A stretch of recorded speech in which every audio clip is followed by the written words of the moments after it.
છું, મહેરબાની કરીને જોજો. આવા પરમેશ્વર, આવો સત્સંગ મળ્યા પછી વૃત્તિઓ પાછી વાળજો, ભગવાન ભજ્યો. ભલે તમે ગ્રસ્ત હો, એનો મતલબ એમ નથી થયો કે વિષયમાં ડૂબીને રહેવું. દેહમાંથી પ્રાણ નીકળી જાય તો કુરબાન પણ પર નારીની સાથે મહેરબાની કરીને આટલો શબ્દ નહીં રાખશો, નહીં તો મોક્ષમાં બહુ મોટો ફેર પડશે. લોઢાની પૂતળીઓ કરીને ધગધગતી પૂતળીઓ સાથે બાદ પીડાવશે. માટે જેટલા પણ પુરુષ ભક્તો અહીંયા બે સાંભળતા, ઘેરે બે સાંભળતા ને કહું છું, આને ભગવાનના ભક્તો ભૂલ થઈ હોય તો તમારું દિલ માને એવા સાધુની પાસે નિષ્કપટ થઈને એનું પ્રાયચિત કરી લેજો.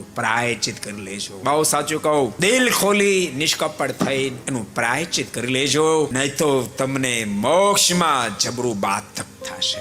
સ્ત્રી ભક્તો પણ પાર પુરુષની સાથે દુનિયાના તમામ પુરુષો મારા માટે ભાઈ, બાપ અને દીકરાની સમાન છે. સ્ત્રી ભક્તો પણ માને. ક્યારેય પણ કોઈ પણ નારી પર પુરુષ સાથે ક્યારેય સંબંધ ન બાંધે,